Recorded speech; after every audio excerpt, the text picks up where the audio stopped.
प्रिय श्रोते हो, आज मी आपणास एका जगावेगळ्या महामानवाचा परिचय करून देणार आहे. तो वनस्पतीशास्त्रज्ञ होता, रसायनशास्त्रज्ञ होता, जीवशास्त्रज्ञ होता, मायकॉलॉजिस्ट म्हणजे कवकशास्त्र, बुरशी अळंबीचे शास्त्र. तो कृषीशास्त्रज्ञ होता, केमर्जिस्ट होता, फिजिओथेरपिस्ट होता, संशोधक, शास्त्रज्ञ, शिक्षक, समाजसेवक, उद्यानतज्ञ, जनावरांचा व माणसांचा डॉक्टर, संगीतकार, चित्रकार, पाककला, टेलरिंग, विणकाम, रफू करण्याचं काम, धोबी काम इत्यादी अनेक गोष्टीत निपुण होता. अशा महामानवाचा मी आपणास परिचय करून देणार आहे. त्याचं नाव आहे जॉर्ज डब्ल्यू कार्व्हर.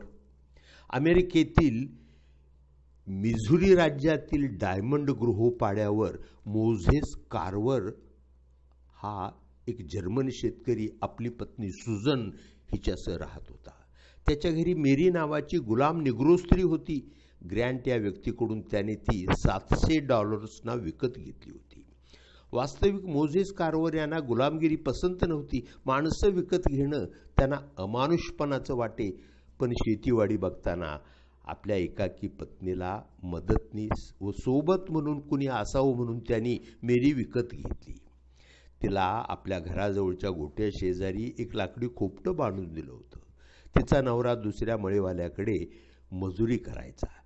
एके दिवशी तिचा नवरा अपघातात मरण पावला. ही बातमी समजली, पण गुलामीचं जिणं, नवरा मेल्याची बातमी समजली हेच खूप झालं. मेरीला एका टोळीनं रात्री पळवून नेलं. गुलामांना पळवून विकायचं हा मोठा तेजीचा धंदा होता. मेरीच्या मोठ्या मुलीला या धाडीत जिव्हारी मार बसला होता, त्यामुळे ती मेली. मधला जिम अजून थरथर कापत होता. धाकटा 2 महिन्याचा पोर व मेरी यांना पळवून नेण्यात आलं. कार्व्हर यांनी गावकऱ्यांच्या मदतीनं मेरीची व तिच्या बाळाची सुटका करण्याचा खूप प्रयत्न केला, पण मेरीची सुटका झाली नाही. तिचा 2 महिन्याचा मरणोन्मुख मुलगा मात्र एका उमद्या घोड्याच्या बदल्यात त्यांनी परत दिला. हाच तो जॉर्ज डब्ल्यू कार्व्हर म्हणून पुढे प्रसिद्धीस आला. साऱ्यांनीच या मुलांची आशा सोडली होती, पण सुजनबाईंनी आशा सोडली नव्हती. त्यांच्या शुश्रूषेला फळ आलं. तो मरणोन्मुख जीव पुन्हा तग धरू लागला. सुजनबाई जीवापाड काळजी घेऊन मेरीचं पोर जगवत होत्या. त्यांच्या दीर्घ परिश्रमांना यश आलं. पोरानं जीव धरला. तो हळूहळू चालू लागला. त्याला बोलता येत नव्हतं.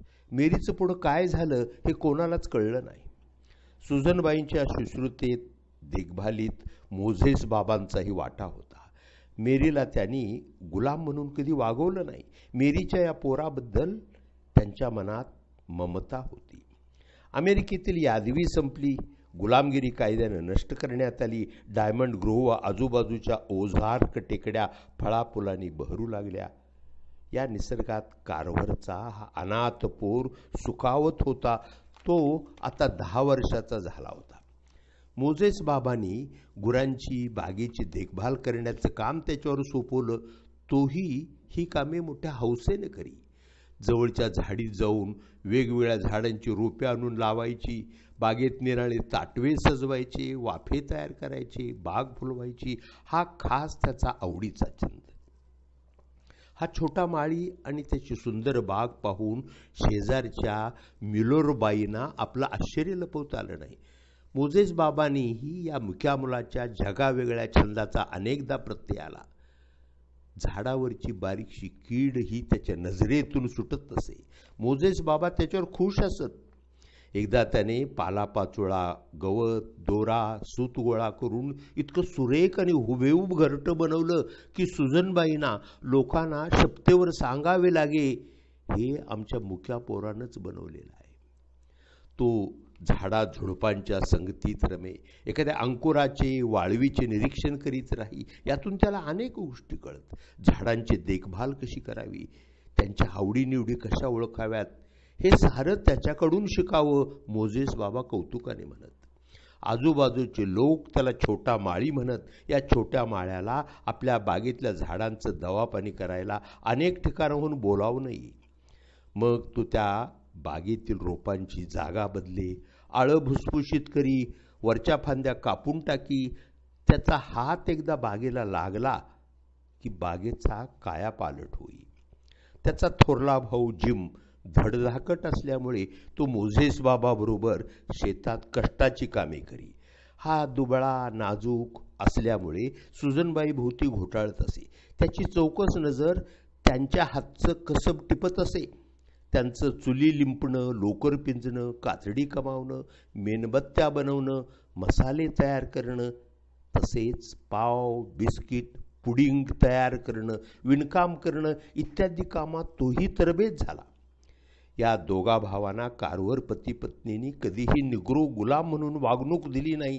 त्यांनी अपत्यव्रत प्रेम केलं. जिम थोडा मोठा झाल्यावर आपलं नशीब काढायला डायमंड गृह सोडून गेला. छोटा मात्र तिथंच राहिला. त्याचं नामकरण जॉर्ज वॉशिंग्टन या थोर नेत्यांच्या नावे असं केलं. जॉर्ज डब्ल्यू कार्वर म्हणून तो विख्यात झाला. जॉर्ज 10 वर्षाचा झाला. कार्वर पती पत्नीने त्याच्या शिक्षणाची काही सोय करायची ठरवली. दुसऱ्याच दिवशी त्यांना स्विस शेतीतज्ञ यायगर यांच्याकडे जायचं होतं.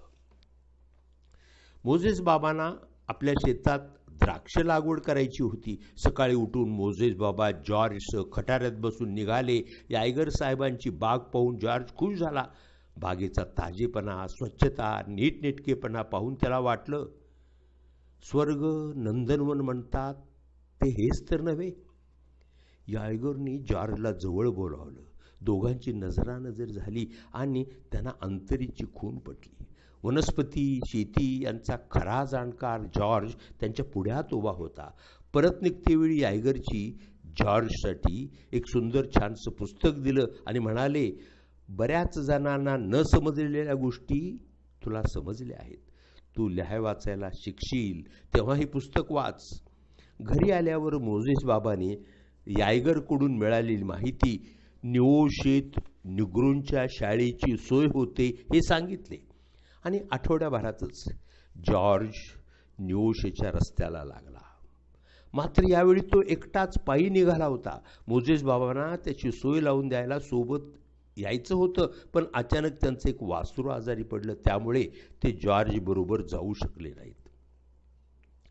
शाळेच्या गणवेशाचा वगैरे काही पत्ताच नव्हता. सुजनबाई व मोझेस बाबांनी त्याच्यासोबत एक जुनी शाल, कापून तुकडी केलेली पॅन्ट, अंकलिपी, यायगरने दिलेलं पुस्तक, फांद्या छाटायचा छोटा चाकू, 2 मोठी सफरचंद, एक बुटाचा जोड व अख्खा $1 त्याच्यासोबत दिला होता. गाठोडं बांधून तयारी चालली असताना त्याचा भाऊ जिम त्याला भेटायला आला. निरोप देतेवेळी सुजनबाईंनी त्याला सांगितलं, एखादं चांगलं मोठं घर पाहून तुला काय घरकाम येतं ते सांग. बागकामही चांगलं जमतं हे आवर्जून सांग. कोणीतरी तुला काम देईल, आसरा आधार मिळेल. मोझेस बाबा म्हणाले, पोरा सांभाळून राहा. तू गुलाम नाहीस, स्वतंत्र आहेस हे विसरू नकोस. जॉर्जला निरोप देतेवेळी कारवर दाम्पत्यांचा ऊत भरून आला. 10 वर्षाचा हा अनाथ पोर जीव अज्ञाताकडे झेप घेत होता. त्याने पाऊल टाकलं. तो निघाला, ज्ञानयात्रेला निघाला. जॉर्जला निओशेत पोचायला रात्र झाली. एका पडक्या गोठ्यात रात्र काढली. सकाळी आयुष्यात प्रथमच त्याने शाळेत पाऊल टाकलं. सारी मुलं निग्रो होती. जॉर्जचं ते गबाळ ध्यान, चिरका आवाज, अडखळत तोत्र बोलणं, सारी मुले त्याच्याकडे विचित्र नजरेनं पाहत होती. शाळा सुटली, मुलं पांगली. कुठं जावं हे न समजल्यानं जॉर्ज वर्गातच बसून राहिला. शेवटी त्याच्या शिक्षकांनी त्याला घरी जायला सांगितल्यावर तो बाहेर पडला. घरोघर काम मागत हिंडला. मिळतील ती कामे तो करीत राहिला. मिळालेल्या पैशातून खाणं विकत घेऊन तो जगत होता. जुन्या पडक्या गोठ्यात झोपत होता, पण शाळा मात्र त्यानं एकही दिवस चुकवली नाही. त्याच्या बोलण्यात आता खूप सुधारणा झाली. अडखळणं बरंचसं कमी झालं. निओशमधल्या पहिल्या हिवाळ्यात रक्त गोठवणाऱ्या थंडीमध्ये पडक्या गोठ्यात अन्नाशिवाय, अंथरूण पांघरुणाशिवाय तो जिवंत राहिला हे गोडच आहे. पण या गोठवणाऱ्या थंडीचे परिणाम जन्मभर तो शोषित जगला. वसंत ऋतू सुरू होताच निगरू मुलांच्या शाळांना सुट्टी मिळे. शेतात पेरणीच्या कामात मुलांचा पालकांना उपयोग व्हावा हा त्याचा उद्देश. जॉर्ज सुट्टीत द्राक्षवाल्या यायगर साहेबांना भेटायला गेला, पण यायगर यांचा 2 महिन्यापूर्वीच थंडीने बळी घेतल्याचे समजले. जॉर्ज उदास खिन्न मनाने परत आला. नेहमीच्या पडक्या गोठ्यात तो झोपला असता. त्याला कुणीतरी ढोसलं. तो जागा झाला, खूप घाबरला. आता आपली हाडं मोडणार असं त्याला वाटलं. सदा भुकेलेला जॉर्ज गळा काढून रडू लागला. त्या काळी निगरूंचा अमानुष छळ होत असे, पण घडलं वेगळंच. तो ढोसणारा माणूस चांगला होता. त्याने जॉर्जला धीर दिला, घरी नेलं, स्वच्छ सुंदर टेबलावर जेवण दिलं, झोपायला अंथरूण दिलं. त्याचं नाव जॉन मार्टिन. पुढे जॉन मार्टिन कुटुंबातच तो राहू लागला. जॉन मार्टिन हा एका पिठाच्या गिरणीत कामाला होता. आर्थिक स्थिती जेमतेमच, पण गरीब निगरूविषयी, गुलामाविषयी आस्था होती. मुलबाळ नसल्यानं जॉर्जला त्याने आपला मुलगाच मानला. जॉर्जला धन्य धन्य वाटलं. दुसऱ्या दिवसापासून जॉर्जचे गुण मार्टिन कुटुंबियांच्या लक्षात आले. त्याचं पाककौशल्य, स्वच्छता, टापटीप, विशेष गुण बागकाम. मार्टिन दाम्पत्याला जॉर्जच्या कष्टाचा मोबदला देणं शक्य नव्हतं, म्हणून त्यांनी त्याला बाहेर कामं शोधण्याचा सल्ला दिला. पोटापाण्याची चिंता मिटल्यामुळे तो आता नव्या उमेदीनं वावरू लागला. त्याला कामे मिळवण्यात अडचण आली नाही. जॉन मार्टिनच्या सूचनेप्रमाणे जॉर्ज रविवारी निगरूंच्या चर्चला गेला. चर्चमधील प्रार्थनेच्या सुरांनी त्याचं भान हरपलं. तिथे त्याची मारिया आत्याशी ओळख झाली. ही बाई मोठ्या मनाची व कनवाळू होती. मार्टिनची पिठाची गिरणी बंद पडल्यामुळे त्यांना आपल्या अन्य नातेवाईकांकडे कॅलिफोर्नियाला जावं लागलं. पण मारिया आत्यानं जॉर्जला एकटं पडू दिलं नाही. ती त्याला आपल्या घरी घेऊन गेली. मारिया आत्या व तिचा नवरा अँडी काका या दोघांच्या एका खोलीच्या घरात जॉर्ज राहू लागला. खोलीत टापटीप, मायेचा ओलावा, परस्परावरील विश्वास या साऱ्यांच्या आधारावर हे 3 जीव आनंदाने राहू लागले. मारिया आत्याच्या कामातील नेटकेपणा व सफाई, तसंच तिचं विणकाम, शिवणकाम त्याला आवडे. सुरेख शिवणीनं रफूट ठिगळ लावायला तो तिच्याकडे शिकला. ती रोज रात्री त्याला बायबल वाचायला हवी. त्याची निरीक्षण क्षमता, स्मरणशक्ती, प्रामाणिकपणा, कामसुवृत्ती यामुळे जॉर्ज भावी आयुष्यात फार मोठा माणूस होणार याची या दाम्पत्यांना खात्री वाटत होती. या काळात त्याला काय करावं लागलं नाही. कुणाचं अंगण झाड, कुणाचं सरपण फोडून दे, कुणाच्या बागेची मशागत कर, कुणाच्या कपड्यांची धुलाई कर, पडेल ते काम, मिळेल तो दाम. निओशच्या शाळेतून शिकण्याजोगं होतं ते शिकून झालं होतं. पुढच्या शिक्षणासाठी त्याला फोर्ट स्कूलला जावं लागेल. निओश सोडण्यापूर्वी आपली आठवण म्हणून जॉर्जनं एक अपूर्व भेट मारिया आत्याला दिली. विणकामाचे जसेच्या तसे नमुने त्याने स्वतः तयार केले. विणकामातला सुबक रेखीवपणा पाहून मारिया आत्या अचंबित झाली, भारावून गेली. त्यानं त्याला कातडी बांधणीचं एक नवं कोरं बायबल, एक संस्मरणीय भेट म्हणून दिलं. या बायबलनं जॉर्जला अखेरच्या श्वासापर्यंत साथ दिली. जानेवारीच्या कडाक्याच्या थंडीत जॉर्ज फोर्ट स्कॉटमध्ये आला. पोटापाण्याचा व निवाऱ्याचा प्रश्न सोडवण्यासाठी दारोदार फिरला. शेवटी पेनबाईंनी त्याला स्वयंपाकाचं काम दिलं. त्यांना जॉर्जचं कामातलं कसं व स्वच्छता आवडली. थोडेफार पैसे गाठीला लागल्यावर त्याने बेनबाईंचं घर सोडलं आणि शाळेत नाव नोंदवलं.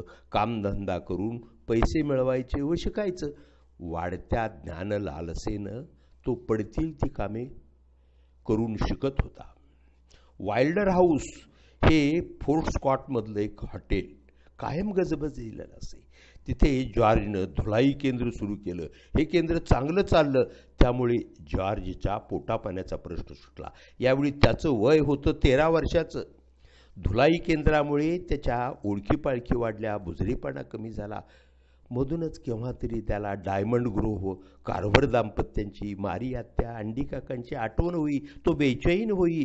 ही बेचैनी घालवण्यासाठी तो झाडं, फुलं, ससे, खारी मिळेल त्या कागदावर चित्रबद्ध करी. 3 वर्षे निघून गेली. जॉर्ज वरच्या वर्गात गेला. उन्हाळ्याची सुट्टी सुरू झाली. जॉर्जनं आपलं नाव मजुरांच्या ठेकेदाराकडे नोंदवलं. वय लहान असल्यामुळे त्याला मजूर म्हणून काम न देता स्वयंपाकी म्हणून घेण्यात आलं. इथं त्यानं बरीचशी पुंजी जमवली. करार संपल्यावर तो पश्चिमेच्या प्रवासाला निघाला. प्रवासात पोट भरण्यासाठी त्याला ठिकठिकाणी कामं करावी लागली. त्यानं स्वयंपाक रांधला, लाकडं फोडली, तो माळी बनला, गटारी खणल्या, हमाली केली, सुतार लोहाराच्या हाताखाली कामं केली, घण घातले. अशीच भटकंती करत असताना तो कॅन्झसमधल्या ओलेथे गावात आला. एका मोठ्या सुंदर बंगल्याच्या आवारातील बाग पाहून तो आत आला. बंगल्याची मालकीन लुसी सिमॉर त्याला पाहून बाहेर आल्या. त्याच्या संमतीने जॉर्जने त्यांची बाग ठीकठाक केली. या कामाने त्या प्रभावित झाल्या. त्यांनी जॉर्जला आसरा दिला. या लुसी मावशींच्या धुलाईची ख्याती होती. या दाम्पत्यांना मूलबाळ नव्हतं, त्यामुळे त्यांनी जॉर्जवर वात्सल्याचा वर्षाव केला. सिमॉर कुटुंबानं मिनियापॉलिसला स्थलांतर केलं. ते जॉर्जलाही आपल्याबरोबर घेऊन गेले. तिथं जॉर्जच्या उच्चशालेय शिक्षणाची सोय झाली. त्याच्या मदतीमुळं लुसी मावशीच्या धुलाई केंद्राची भरभराट झाली. त्याचा एकुलता एक भाऊ जिम देवीच्या साथीत बळी गेल्याचं त्याला समजलं. या भूतलावरी एकुलता एक रक्ताच्या नात्यातला भाऊ गेल्याचं दुःख त्याला अपार झालं. जॉर्जने मिनियापॉलिसमध्ये उच्च शालेय शिक्षण पूर्ण केलं. या गावात आणखी एक जॉर्ज कार्व्हर होता. नामसादृश्यामुळे पत्र वाटपात पोस्टमनचा घोटाळा होऊ लागला. ही अडचण टाळण्यासाठी आपल्या नावात डब्ल्यू घुसवला. लोकांनी या डब्ल्यूचा वॉशिंग्टन बनवला. शेवटी जॉर्जचं पूर्ण नाव जॉर्ज वॉशिंग्टन कार्व्हर असं झालं. एका रविवारी जॉर्ज विंटरसेट येथील एका गोऱ्यांच्या चर्चमध्ये गेला.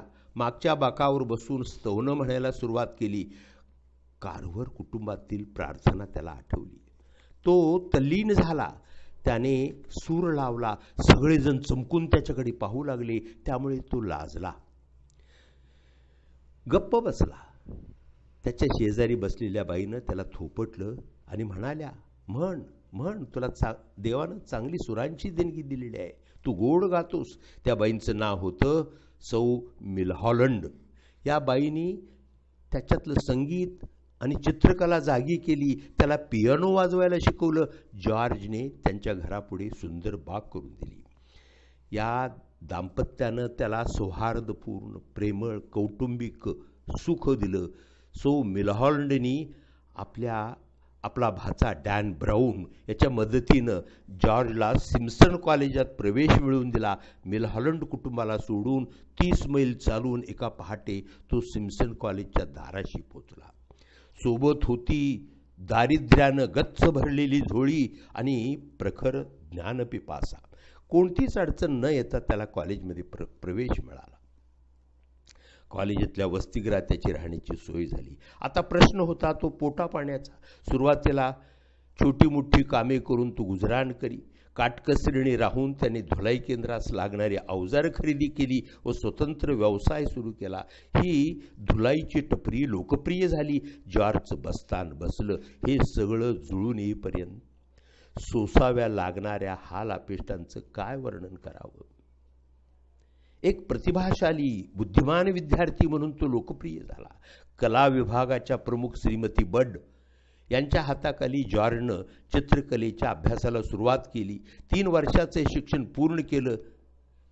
त्याने तयार केलेल्या कलाकृती इतर विद्यार्थ्यांच्या पुढे आदर्श नमुना म्हणून ठेवण्यात येत. या काळात त्याने तयार केलेली 27 तैलचित्र कार्व्हर आर्ट कलेक्शनमध्ये आजही मांडलेली आहेत. चित्रकलेबरोबरच त्याची संगीत साधनाही चालू होती. पण चित्रकला, संगीत साधना हे आपलं ध्येय नाही हे त्याच्या लक्षात आलं. त्याने सिम्प्सन कॉलेजचा निरोप घेतला व 1891 मध्ये एम्समधील वनस्पतीशास्त्र व कृषी रसायनशास्त्र या शास्त्रासाठी प्रसिद्ध असलेल्या आयोवा स्टेट कॉलेजमध्ये प्रवेश घेतला. जॉर्ज निग्रो असल्यामुळे त्याला वसतिगृहात प्रवेश मिळाला नाही. त्यावेळी जेम्स विल्सन अमेरिकेचे राष्ट्रसचिव व कॅबिनेट सदस्य होते. त्यांनी जॉर्जच्या राहण्याची व्यवस्था आपल्या कार्यालयात केली.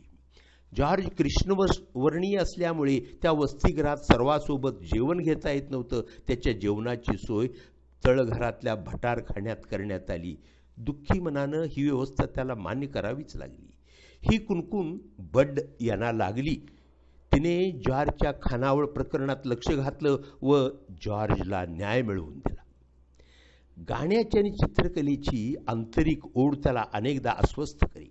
या क्षेत्रात त्यानं नैपुण्य प्राप्त केलं होतं. कॉलेजचे संचालक विल्सन यांनी त्याला चित्रकलेचे किंवा संगीताचं शिक्षण पूर्ण करण्याचा सल्ला दिला. जॉर्जनं नम्रपणे सांगितलं, कृषीशास्त्राच्या अभ्यासाचा उपयोग माझ्या बांधवांना होण्यासारखा आहे. जॉर्जच्या उत्तरानं विल्सन चकित झाले. त्यांना कौतुक वाटलं. सेडर रॅपिड्स येथे अखिल आयोवा कला प्रदर्शन भरणार होतं.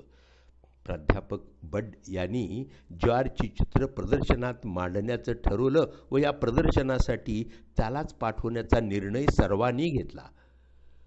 पण जॉर्जनं त्यास नकार दिला.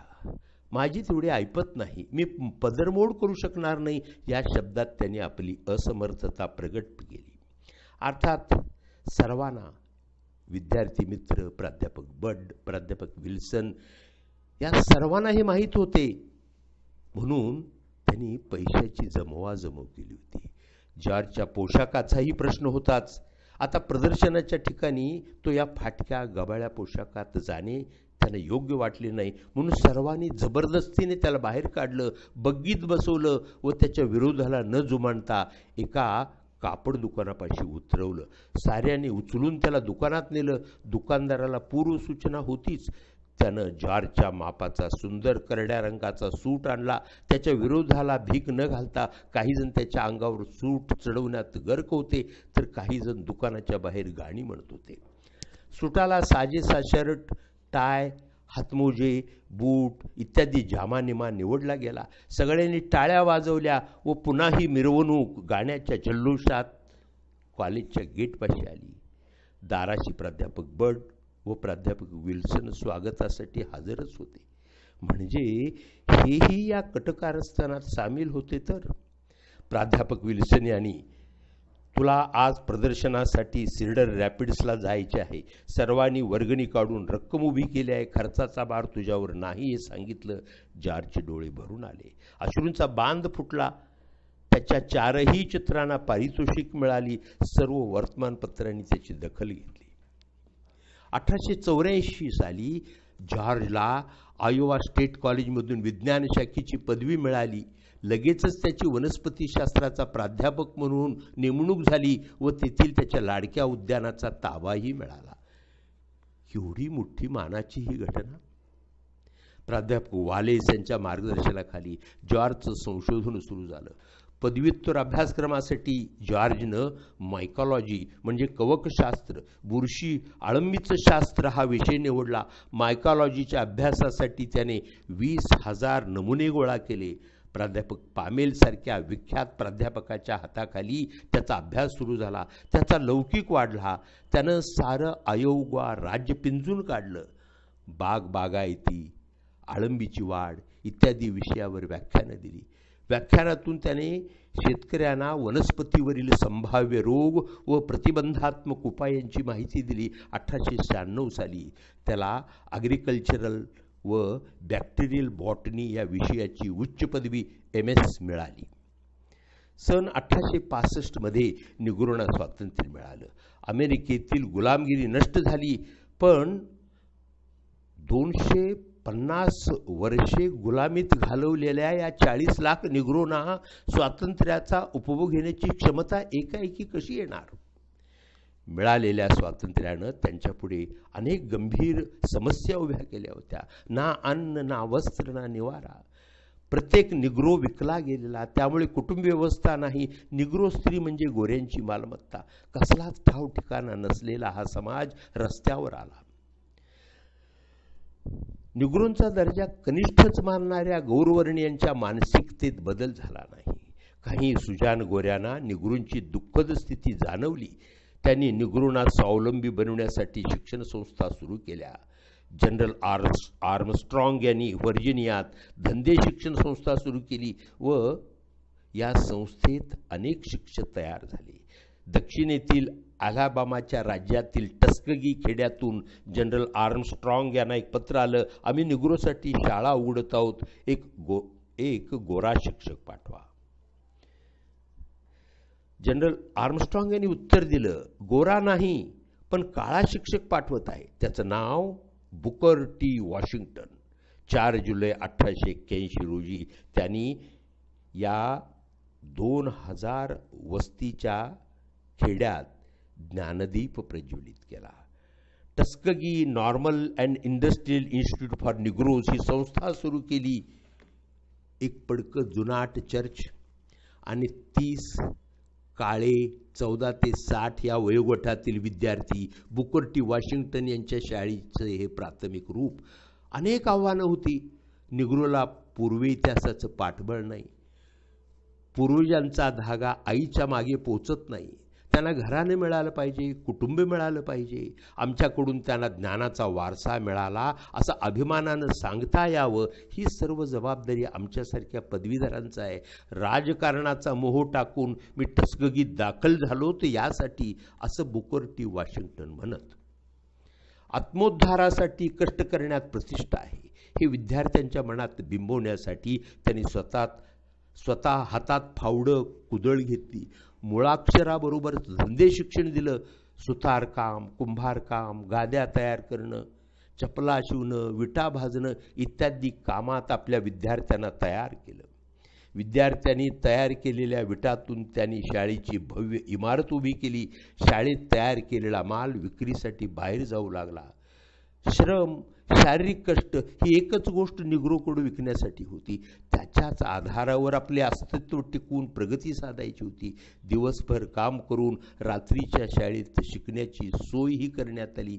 समाजोन्नतीसाठी प्रत्येकानं झटत राहणं ही प्रत्येकाची नैतिक जबाबदारी आहे, हा विचार विद्यार्थ्यांच्या मनावर बिंबवण्यात त्यांना यश आलं. आपल्या समाजासाठी अहोरात्र कष्टणाऱ्या जॉर्ज वॉशिंग्टन यांचा हार्वर्ड विद्यापीठानं सन्माननीय डॉक्टरेट देऊन गौरव केला. 1896 साल उजाडलं. बुकर टी वॉशिंग्टन आपल्या कार्यालयात हाताश होऊन बसले होते.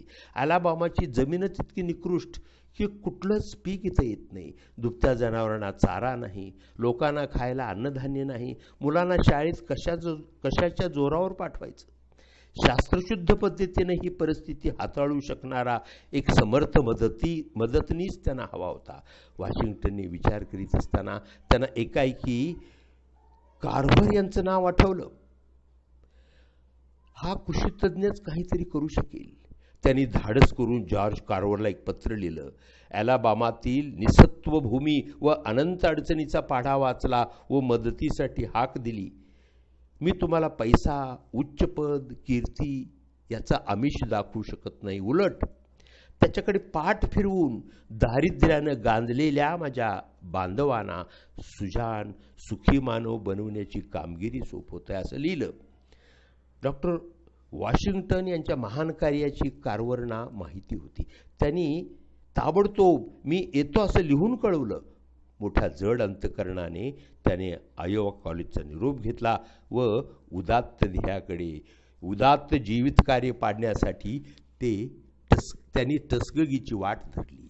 इथे Tuskegee normal and industrial school for Negroes या संस्थेत director and instructor in scientific agricultural and dairy science यावर त्यांची नेमणूक झाली. पगार वार्षिक $1,500. या संस्थेतल्या 40 वर्षाच्या नोकरीत त्यांनी गरजेपुरता अति अल्प पगार घेतला. मृत्यूनंतर पगाराची शिल्लक रक्कम $35,000 त्यांनी संस्थेला परत देऊन टाकली. प्रयोगशाळा नाही, बागा नाहीत, वनस्पती नाहीत, काहीच नसलेल्या ठिकाणी कारवर रुजू झाले होते. पहिल्याच दिवशी कारवरणी, चला बाहेर पडा. आता आपल्याला गावात फिरून प्रत्येक अंगणात परसात टाकून दिलेला भंगार माल गोळा करायचा आहे. फुटकी भांडी, दिवट्या, चिमण्या, बाटल्या, डबे, अगदी जे जमेल ते गोळा करायचे आहे. यातून आपल्याला प्रयोगशाळा उभा करायची आहे. सगळा गाव गोळा करून मुलं परतली. या टाकाऊ वस्तूंचा वापर करून कारभारनी अलाबामाची उभारणी केली.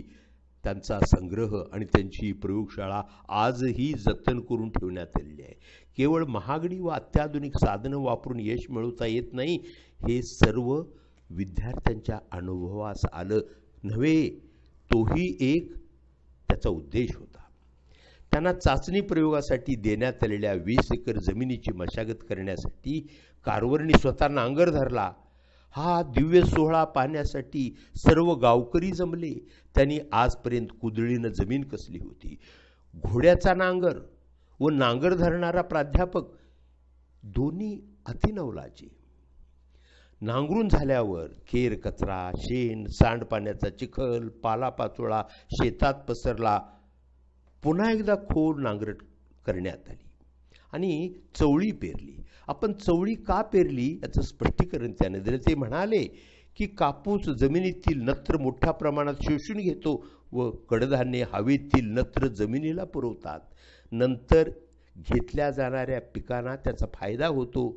एवढी मेहनत घेऊन पीक अगदीच सुमार आलं. मरतुगड्या झुडपाला 2-4 शेंगा लागल्या. विद्यार्थी खजील झाले. या चवळीची सुंदर पाककृती करून सर्व विद्यार्थ्यांना सुग्रास अन्न वाढलं. विद्यार्थी चकित झाले. नंतर याच शेतात कारवरनी रताळी लावली. उत्पन्न 10 पटीनं अधिक मिळालं, 80 बुशेल्स. तेव्हा मात्र सर्वांचे डोळे आश्चर्यानं फाटायची वेळ आली. प्राध्यापक कारवर यांच्या कर्तृत्वाची चुणूक सर्वांनाच जाणवली. T.M. कॅम्बल हे अमेरिकेच्या कृषी खात्याचे पहिले निग्रो फील्ड एजंट प्राध्यापक कारवर यांच्या हाताखाली त्या काळी शिकून बाहेरच्या जगात आपली योग्यता सिद्ध करणारे पहिले विद्यार्थी ठरले.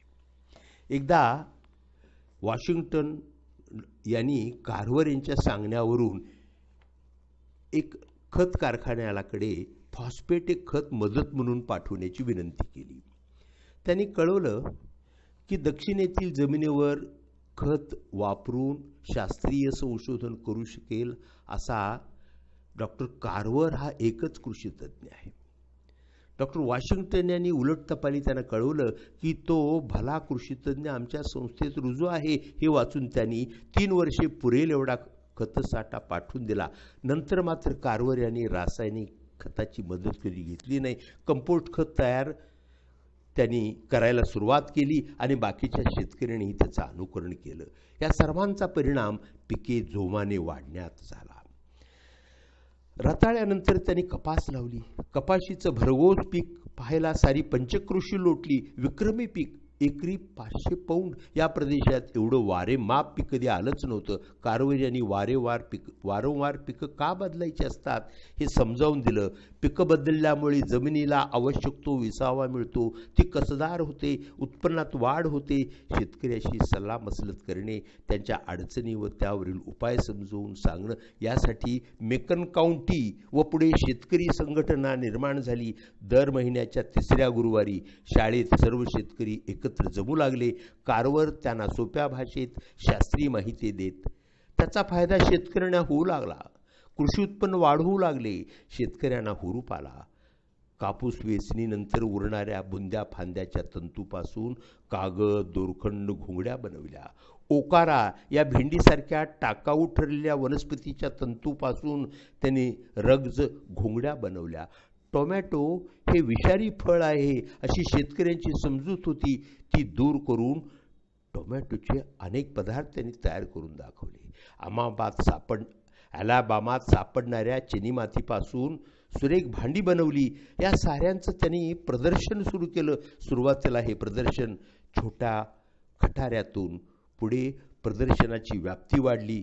वनस्पती व जमीन यांची दुखणी जाणणाऱ्या कारवरना माणसांची दुखणी कळत असणार या समजुतीतून आपल्या तक्रारी त्यांना ऐकवत कारवरी त्यांना काढे, मुळ्या, झाडपाला यांच्या सहाय्याने बरे करत. त्यामुळे लोक त्यांना डॉक्टर म्हणू लागले. त्यांचा वनस्पतीविषयीचा जिव्हाळा साऱ्या टसगगेला माहीत झाला होता.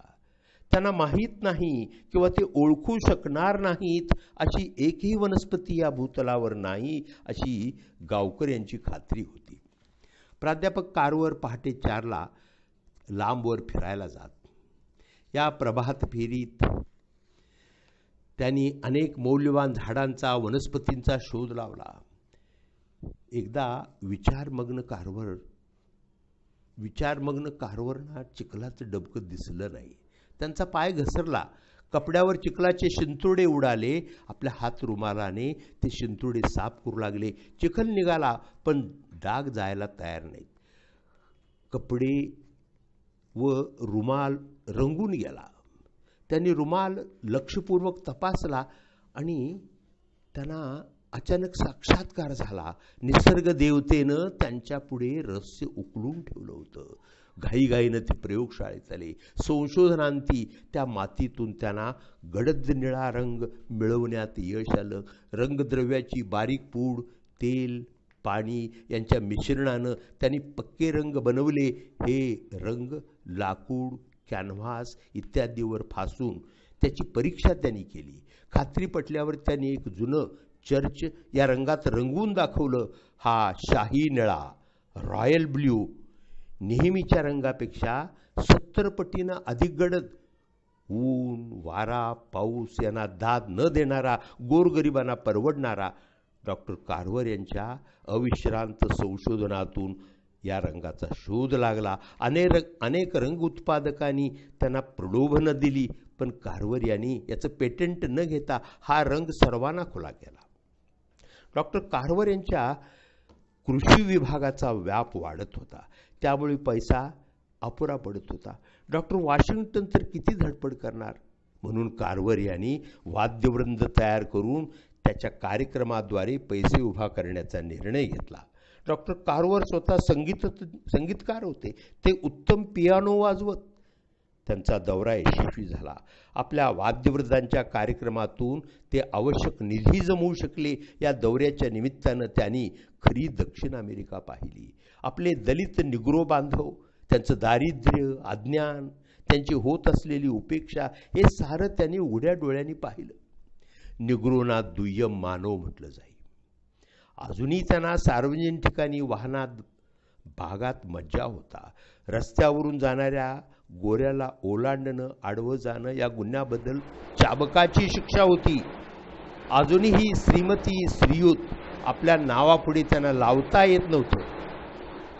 लावल्यास शिक्षा, चांबडी सुटेपर्यंत चाबकाचे फटके. न्याय मागायची सोय नाही. न्याय देवता ही गोऱ्यांचीच, कुठलंच संरक्षण नाही. मोडखळीस आलेली लाकडी खोपटात डझनावार माणसं, सर्वच एकत्रित राहायचे. हातावर अन्न घेऊन खायचे, एकत्र झोपायचे. बिछाना वगैरे भानगड नाही. अपुरा व निसत्व आहार, रोगांनी पछाडलेली शरीरं. कोस 2 कोस चालून पाणी आणायचं आणि त्यामुळे पाणी पिण्यात काटकसर. दौऱ्यावरून आल्यानंतर कारवर यांनी समाज प्रबोधनाचा अभूतपूर्व कार्यक्रम हाती घेतला. आपल्या बांधवांना जागं करायला हवं. त्यांना उत्पादन कसं करावं, कशाचं करावं, स्वस्तात घरं बांधून त्यात राहायला, दूध दुभत्याची सोय करायला त्यांना शिकवलं पाहिजे. त्यासाठी त्यांच्या दारात जायला हवं. एका हातगाडीवर सारं सामान लादून निवडक विद्यार्थ्यांच्यासह डॉक्टर कारवर मोहिमेवर निघाले. जमिनीची मशागत कशी करावी, बियाणं कसं निवडावं, परसातल्या एखाद्या वाप्यात हिरवी पालेभाजी कशी लावावी, शेतकऱ्यांची 3 मकारापासून मीठ, मील आणि मोलॅसिस म्हणजे मांस, पीठ आणि काकवी यापासून कशी सुटका करून घेता येईल हे त्यांना समजावून देऊ लागले. हे रताळ्याचं बियाणं 10 एकराला पुरेल. वर्षभर खाऊन संपणार नाही एवढी रताळी पिकतील. त्याची पानं देठं खाऊन डुकरं पुसतील. नंतर त्या शेतात कपाशीचं पीक घ्या, तुम्हाला भरघोस उत्पन्न मिळेल. एखाद्याच्या कोंबड्या रोगट दिसल्या की प्राध्यापक कारवर खोराडं तपासत. खोराड्यात सूर्यप्रकाश पोचत नाही, स्वच्छता नीट केली जात नाही. त्याचा हा परिणाम. कपडे कसे धुवावेत, शरीर स्वच्छता कशी करावी, पशुसंवर्धन, कुक्कुटपालन, घराचं रंगकाम, शौचकूप इत्यादी अनेक गोष्टींचं प्रबोधन त्यांनी केलं. आपल्या अडाणी दरिद्री बांधवांना सुजान करण्याचा त्यांनी चंगच बांधला व हळूहळू त्याला यश मिळू लागलं. कारवर यांच्या फिरत्या कृषी विद्यालयानं दक्षिणेच्या जीवनात क्रांती घडवून आणली. जगभर त्याचे पडसाद उमटले. टसक गेला, कष्टाचं फळ मिळालं. शाळेची भरभराट होऊ लागली. गावही प्रगतीपथावर आलं. डॉक्टर वॉशिंग्टन यांनी कारवर यांना पगारवाढ देऊ केली, पण निस्संग कारभारनी ती नम्रपणे नाकारली. सारी धरतीच त्यांची होती. पुढे कृषी विद्यालयाला अॅलाबामा सरकारनं मोठा ट्रक घेऊन दिला. प्राध्यापक कारवर यांची समाजसेवा स्थलकालाच्या बंधनापासून मुक्त होती. आपल्या अखंड समाजसेवेत बाधा येऊ नये म्हणून ते आयुष्यभर अविवाहित राहिले. डॉक्टर कारवारांच्या सूचनेप्रमाणे शेतकऱ्यांनी कपाशीचं पीक घेतलं. उत्तम पैदास झाली. आता पैसा छप्पर फाडके. सारे शेतकरी खुशीत होते. पण जोमाने आलेल्या पिकांची बोंडे गळून पडू लागली.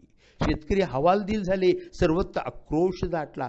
टसगगीच्या कापसाला मात्र बोंडकिडीचा त्रास झाला नाही. सतत पीक बदलत गेल्यामुळे ही कीड नष्ट होते. हवालदिल झालेल्या शेतकऱ्यांना सतत पीक बदलत गेल्यामुळे अशा तऱ्हेच्या रोगराईचा त्रास होत नाही हे समजावण्याचा त्यांनी खूप प्रयत्न केला. शेतकऱ्यांना भुईमुगाच्या लागवडीने शेताचा कस आणि त्यानंतर घेतल्या जाणाऱ्या दुसऱ्या पिकाला फायदा हे समजावू लागले. कारण शेवटी भुईमुग हे डुकराचं खाणं. फार तर मुठभर खारे दाणे माणूस खाईल. कारवरनी 9-10 मान्यवर शेतकऱ्यांना भोजनाचं निमंत्रण दिलं. त्यांनी विद्यार्थ्यांच्या मदतीनं जेवण रांधलं. सूप, कोंबडी, भाजी, पाव, कोशिंबीर, आईस्क्रीम, कॅन्डी आणि शेवटी कॉफी. भोजन फार रुचकर होतं. पाहुणे खुश झाले. मग डॉक्टरनी गुपित फोडलं. जेवणातील सर्व पदार्थ भुईमुगापासून बनवले होते. अगदी कोंबडीसुद्धा खोटी होती. हळूहळू उदासीनता दूर होऊन लोक भुईमुगाकडे वळू लागले. दुसऱ्या वर्षी महामूर पीक आले. किमती घसरल्या. खळ्यात भुईमुगाच्या राशी पडल्या. काही ठिकाणी भुईमुग सोडू लागला. मग शेंगदाणे पिकवायचे कशासाठी? भुईमुगाला बाजारपेठ मिळवून देणं हेही माझंच काम आहे असा विचार कारभार यांनी केला. स्वतःला प्रयोगशाळेत कोंडून घेतलं. थोडे सोललेले शेंगदाणे घेऊन त्यांनी त्याचं पीठ बनवलं. त्यावर दाब देऊन तेल काढलं. त्याच्यात थोडं पाणी, मीठ, साखर घालून चवदार सरबत बनवली. शेंगदाण्याचं दूध तयार केलं. बिनगाईचं हे दूध गुणवत्तेच्या बाबतीत जराही उणं नव्हतं. त्यांनी भुईमुगाच्या दाण्यापासून असे निरनिराळे 2 डझन पदार्थ तयार करून दाखवले. शेंगदाण्याचं रासायनिक पृथक्करण, विघटन करून या विघटित केलेल्या घटकाचे विविध पद्धतीने संयोग करून त्यांनी 300 वेगवेगळ्या वस्तू तयार केल्या. उदाहरणार्थ साखर, शाई, बूट पॉलिश, रंग, साबण, खत, कागद, कृत्रिम फरशा, ग्रीस, लोणी, प्लास्टिक, चीज, सौंदर्य प्रसाधनं, शॅम्पू, व्हिनेगर, कॉफी, क्युनाईन, लाकडासाठी रंग, खाद्यतेल या सर्व गोष्टी शेंगदाण्यापासून बनविल्या. ते म्हणत विधात्यानं 3 साम्राज्य दिली आहेत. एक प्राणीसृष्टी, दुसरी वनस्पती सृष्टी व तिसरी खनिज सृष्टी. आता त्यानं 4थ्या सृष्टीचं दार खुलं केलं आहे. या 4थ्या सृष्टीत संयोग करून कृत्रिमरित्या वस्तू बनवल्या जातील. याचं नाव आहे केमर्जी. कार्यरत रसायनशास्त्र. प्राध्यापक कार्वर हे सर्वश्रेष्ठ आद्य केमर्जिस्ट होते. शेंगदाण्यानंतर कार्वर यांनी रताळ्यावर संशोधन केलं. प्रचंड पीक आलं, नेहमीचीच ओरड. मालाचा उठाव नव्हता. खळ्यात गुदामात रताळ पडून होती. शेतकऱ्यांच्या आक्रोशाला सुरुवात झाली. नेहमीप्रमाणे कार्वरने स्वतःला प्रयोगशाळेत कोंडून घेतलं व रताळ्यापासून 125 वस्तू, पीठ, स्टार्च, खाद्यपदार्थ, कापड, रंग, कृत्रिम रबर इत्यादी तयार केले. पहिल्या महायुद्धात अमेरिकन सैन्याला गव्हाचा साठा अपुरा पडू लागला. लष्कर प्रमुखांनी कार्वर यांना वॉशिंग्टन येथे बोलावून घेतलं. डॉक्टर कार्वर यांनी रताळ्याचे गुणधर्म, त्याची उपयुक्तता, त्यापासून बनणारी पाव, बिस्किटं, पिठाच्या रूपात करता येणारी साठवण सप्रयोग मार्गदर्शन केलं. निर्जलीकरण केलेल्या 100 पौंड रताळ्याच्या पीठ एका छोट्या डब्यात मावतं व ते दीर्घकाळ टिकतं. अमेरिकन सरकारला ते पटलं. अमेरिकन सैन्याची उपासमार प्राध्यापक कार्वर या निग्रो कृषीतज्ञामुळे टळली होती. 1921 साली त्यांना काँग्रेशनल वेज ॲडमिन्स कमिटी पुढे युनायटेड पीनट ग्रोअर्स असोसिएशनतर्फे शेंगदाण्यावर जकात बसवण्याचा ठराव मांडण्यासाठी जावं लागलं. चीन, जपान इत्यादी पूर्वेकडील देशातून येणारा शेंगदाणा तेथील स्वस्त मजुरीमुळे अमेरिकन शेंगदाण्यापेक्षा स्वस्त पडे. याशिवाय आयात करही माफ होता. त्यामुळं अमेरिकेतील शेंगदाणा पडून होता. हे सर्व सरकारला पटवून देण्याचं काम डॉक्टर कार्वर यांच्याकडे आलं. प्राध्यापक कार्वर वॉशिंग्टनला जाणार. शाळेच्या दृष्टीनं केवढी अभिमानाची गोष्ट. त्यांच्या पोशाखाबाबत मात्र सारे चिंतेत होते. 28 वर्षापूर्वी वर्गबंधूंनी जबरदस्तीने त्यांच्या अंगावर चढवलेला सूट ते आजही वापरत होते. कुणाचंही न ऐकता तोच सूट घालून कमिटी पुढे गेले. त्यांच्या कर्तृत्वानं शेंगदाण्याला टेरिफ बिलात HRP 2435 या क्रमांकाखाली समाविष्ट करण्यात आलं आणि अमेरिकेतील शेंगदाण्याचा प्रश्न संपला. अमेरिकेच्या कृषी मंत्रालयाकडून प्राध्यापक कार्वरांना सल्ला व मार्गदर्शनासाठी वरचेवर बोलावणंही. गुलाम आईबापाच्या पोटी जन्म घेतलेल्या, स्वकर्तृत्वानं थोर बनलेल्या आणि टसगगी शाळेत स्वखशून शिक्षक बनलेला निग्रो संशोधक सरकारच्या अडचणी सोडवायला मदत करीत होता. कार्वर यांना भेटायला स्वीडनचे युवराज, ब्रिटनचे प्रिन्स ऑफ वेल्स अशा महत्त्वाच्या व्यक्ती मुक्काम ठोकून असत. प्राध्यापक कार्वर यांच्या आयुष्यात अमेरिकेचे राष्ट्राध्यक्षपद भूषविणाऱ्या 3ही व्यक्तीशी मैत्री होती. पहिले थिओडर रूझवेल्ट, दुसरे कॅल्विन कुलीज आणि तिसरे फ्रँकलिन डी रूझवेल्ट. महात्मा गांधीशीही त्यांचा पत्रव्यवहार होता. या नाजूक प्रकृतीच्या नेत्याला त्यांनी काही पौष्टिक आहार सुचवला होता. अलाबामातील एका वृत्तपत्रानं 23 डिसेंबर 1929 अंकात म्हटलं आहे, जगातील इतर कोणत्याही शास्त्रज्ञानं केलं नसेल एवढं कृषी संशोधन एकट्या प्राध्यापक कार्वर यांनी केलेलं आहे. अमेरिकेत हमखास पैसे देणारं पीक म्हणजे कापूस. डॉक्टर कार्वर यांनी कपाशीचं एक उत्कृष्ट बियाणं तयार केलं. या जातीला अमेरिकेच्या कृषी मंत्रालयानं नाव दिलं कार्वर हायब्रिड. जॉर्जियाचे एक उद्योगपती ह्युस्टन यांनी शेंगदाण्यापासून लोणी बनविण्याचा उद्योग सुरू केला होता, पण त्यांचं लोणी चांगलं थिजत नव्हतं. डॉक्टर कार्वर यांनी रसायनाच्या थोड्याफार बदलानं ते लोणी उत्तम तयार करून दिलं. कार्वर यांच्या आत्मीयतेमुळे ह्युस्टन प्रभावित झाले.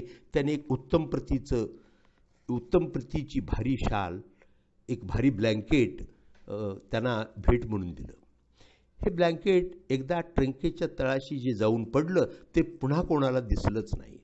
ह्युस्टन यांच्या उद्योग समूहास डॉक्टर कार्वर यांच्या मार्गदर्शनाचा फार मोठा फायदा झाला. त्यामुळे ह्युस्टन यांनी त्यांना सल्ला आणि मार्गदर्शनासाठी जॉर्जियात येण्याची विनंती केली. मोठमोठ्या रकमेचं आमिष दाखवलं, पण कारवर म्हणाले, माझी कर्मभूमी हीच, इथूनच मी तुम्हाला मदत करीन, सल्ला देईन. पुढे अनेक वर्षे ह्युस्टन टस्कगीला डॉक्टर कारवरना भेटण्यास भेटीदाखल काही देण्याचा प्रयत्न करीत असत. पण या निसंग निस्पृह भूमिपुत्राला लालसा मोह कसा तो माहीतच नाही. एकदा ह्युस्टन डॉक्टर कारवरांच्या खनपट्टीलाच बसले. मी तुम्हाला कौतुकानं काही द्यावं आणि ते तुमच्या उपयोगी पडावं असं या जगात काहीच नाही का, असं निकरावर येऊन विचारलं. तेव्हा संकोचानं कारवर म्हणाले, मला हिरा हवाय. ह्युस्टन यांना ही मागणी ऐकून आनंद झाला. त्याने हिऱ्याची अंगठी कारवरना धाडून दिली. पुढच्या भेटीत ह्युस्टन यांनी विचारलं, भेट आवडली ना? कारवर म्हणाले, हो हो, फारच सुंदर. मग तुम्ही अंगठी वापरत नाही ते? कारवर म्हणाले, मी तो हिरा मिरवण्यासाठी नाही मागितला. माझ्याकडे खनिजांचा संग्रह आहे, त्यात हिऱ्याचीच उणीव होती. तुम्ही दिलेल्या हिऱ्यामुळे ती उणीव नष्ट झाली. ह्युस्टन ही जिद्दीचे. त्यांना काही देण्याची इच्छा कारवर यांचा पुतळा करून पूर्ण केली. जगाच्या कानाकोपऱ्यातील लोक त्यांचं मार्गदर्शन मिळवण्यासाठी धडपडत होते. रशियानं त्यांना शेतीविषयक सल्ला देण्यासाठी आमंत्रित केलं होतं. मेक्सिकोचे खाण मालक त्यांना पाचारत होते. वेस्ट इंडिजला आपल्या उत्पादनाचा दर्जा उंचावण्यासाठी कारवर यांची मदत हवी होती. कोणी आपल्या निकस शेतीची माती दाखवून त्यावर उपाय विचारत होतं. एकानं तर आपला अर्धांगवायू झालेला मुलगा त्यांच्या समोर ठेवला. कारवर यांना शेंगदाणा तेलात औषधी गुणधर्म आहे ते माहीत होतं. या तेलानं मालिश करून त्यांनी अनेकांची दुखणी बरी केली होती. निर्जीव व अकार्यक्षम स्नायू पूर्वत कार्यक्षम बनवणं हे शेंगदाण्याच्या तेलानं मालिश करून शक्य आहे. त्यांनी 250 रुग्णांवर उपचार करून त्यांना बरे केले होते. डॉक्टर कारवर यांची 70 उलटली. वयाबरोबर कामाचा व्यापही वाढत होता. एकट्यानं काम रेटेना म्हणून त्यांनी नॉर्थ कॅरोलिना येथील शेतीविषयाचे तरुण प्राध्यापक ऑस्टिन कर्टिस यांची मदतनीस म्हणून निवड केली. प्राध्यापक कर्टिस हे कारवरांचे वारसदार. गुरुशिष्यांची ही जोडी अखेरपर्यंत अटूट राहिली. गरीब बांधवांना वरदायी ठरणारं त्यांचं संशोधन पाहून डॉक्टर कारवरांना समाधान वाटलं. मॅग्नोलियापासून अनेक प्रकारचे रंग कर्टिसने तयार केले होते. हे रंग पुढे कर्टिस ब्राउन्स नावाने ओळखले जाऊ लागले. डॉक्टर कारवर कर्टिसला बाळ म्हणून हाक मारत. त्यांच्यातील पितापुत्रांचा संबंध जाणून कर्टिसला छोटा कारवर म्हणत. कर्टिसने अनेक लेख लिहून मुलाखतींच्या माध्यमातून डॉक्टर कारवर यांचे कार्य जगापुढे आणले. 1937च्या सुमारास प्राध्यापक कारवर व सुप्रसिद्ध उद्योगपती हेनरी फोर्ड यांची भेट झाली. हेनरी फोर्ड हे अमेरिकेतील सर्वात श्रीमंतग्रस्त फोर्ड कंपनीचे निर्मितीकार. डिअरबॉर्न येथे सोयाबीनची लागवड करून त्यापासून अनेक उत्पादनं बनविण्यात त्यांना यश आलं होतं. त्यांनी कारवर यांना डिअरबॉर्नला भेटीचं आमंत्रण दिलं. डॉक्टर कारवर यांनीही ते स्वीकारलं. तिथून परत आल्यावर त्यांनी आपल्या संशोधनाचा रोख सोयाबीनकडे वळवला. लवकरच कारवरनी फोर्डना मोटारींचे काही सुटे भाग बनवण्यास योग्य असं प्लॅस्टिक सोयाबीनपासून बनवून दाखवलं. मोटारीसाठी वापरायच्या रंगाचा मूलाधार सोयाबीनपासून तयार केला. फोर्ड यांच्या निमंत्रणानुसार 80 वर्षाचे कारवर आपल्या मदतनीसाला कर्टिसला घेऊन डिअरबॉर्नला गेले. तिथे आपल्या मित्रासाठी डॉक्टर कारवरसाठी प्रयोगशाळा उभारली होती. गुरुशिष्य या प्रयोगशाळेत दाखल झाले आणि एका सुदिनी डॉक्टर कारवरनी कृत्रिम रबर जन्माला घातलं. डॉक्टर कारवर यांचा हा शोध सर्व उद्योग जगताला हादरवून टाकणारा ठरला. फोर्ड यांनी डॉक्टर कारवर यांचं कौतुक करण्यासाठी घर बांधून द्यायचं ठरवलं व त्याप्रमाणे डायमंड ग्रो येथील त्यांच्या आईच्या घरासारखं उत्तम लाकड वापरून ग्रीनफील्ड येथे कारवर भवन उभारलं गेलं. टस्कगीत येऊन कारवर यांना 40 वर्षाहून अधिक वर्षे लुटली होती. त्यानिमित्त लोकांनी एक समारंभ करायचा ठरवला. डॉक्टर कारवरांच्या विरोधाला न जुमानता लोकांनी $2000 खर्च करून त्यांचा एक ब्रॉन्झचा पुतळा तयार केला व त्याचं अनावरण करण्यात आलं. अमेरिकेचे जीवनमान त्यांनी उन्नत केलं. या कामगिरीचा गौरव म्हणून 1939 त्यांना रूझवेल्ट पदक अर्पण करण्यात आलं. 1940 सालापर्यंत टस्कगी शाळेच्या इमारतीची संख्या 83 होती. विद्यार्थी संख्या 2000. कारवर यांच्या अंगावर तोच जुना कोट त्यांच्या सहकार्याने $125 खर्चून नवीन कोट आणला व जबरदस्तीने तो त्यांच्या अंगावर चढवला. ऑस्टिन कर्टिस या शिष्योत्तमानं डॉक्टर कारवर यांच्या कार्याचं दर्शन भावी पिढ्यांना घडावं म्हणून कारवर संग्रहालय उभारलं. त्यात त्यांनी तयार केलेल्या अनेक कृती हरीनं मांडल्या. पुढे कारवर प्रतिष्ठान स्थापन करण्यात आलं. या प्रतिष्ठानासाठी कारवर यांनी आपल्या आयुष्याची सर्व साठवण $33,000 दिले. वर्तमानपत्रातील ही बातमी साऱ्या जगाला हादरवून सोडणारी ठरली. 1935च्या सुमारास ते खूप आजारी पडले. थकत चाललेल्या त्यांच्या शरीराकडे पाहून हेनरी फोर्ड यांनी त्यांच्या निवासस्थानी लिफ्ट बसवून दिली. या महात्म्याचं दर्शन घेण्यासाठी बरेच वारकरी टस्कगीला येत. वार्धक्यानं थकलेल्या डॉक्टर कारवरना जनसंपर्क नको असे, पण बाहेरचं जग त्यांना एकटं ठेवायला तयार नव्हतं. International federation of architects, engineers, chemist आणि टेक्निशियन्स या संघटनेनं त्यांची 1940चा महामानव म्हणून निवड केली. दक्षिणेतील सुंदर विषय या चित्राला बेंजामिन पारितोषिक देण्यात आलं. हा सुंदर विषय होता रुबाबदार पोशाख केलेल्या जॉर्ज कारवर यांचा.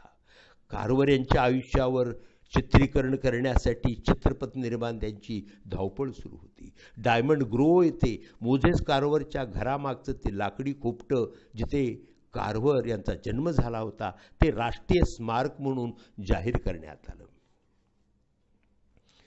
या महामानवाला कशाचीच आस नव्हती. एका परमेश्वराखेरीज कोणाची बांधिलकी नव्हती. एका भूमीखेरीज कोणाची जवळीक नव्हती. अखंड पोरकेपणानं सावलीसारखी सोबत केली होती. स्वतःचं काहीच नसलेला हा महात्मा पंचत्वात विलीन होत होता. इतिहासातलं आपलं आढळ स्थान निश्चित करून प्रयाणाला निघाला होता. टस्कगीनं 5 जानेवारी 1943 त्यांचा अखेरचा श्वास ऐकला. 27 वर्षापूर्वी डॉक्टर वॉशिंग्टननी जिथं चिरनिद्रा घेतली होती त्याच टेकडीवर त्यांच्याच शेजारी जॉर्ज डब्ल्यू कारवर यांना काळ्या आईच्या स्वाधीन करण्यात आलं. डॉक्टर कारवर यांच्या अविचल निष्ठेमुळे त्यांच्या हातून लोकोत्तर समाजसेवा घडली. केवळ आपल्याच बांधवांना नव्हे तर उभ्या दक्षिण अमेरिकेला दारिद्र्याच्या चिखलातून बाहेर काढण्यात ते यशस्वी झाले. त्यांच्या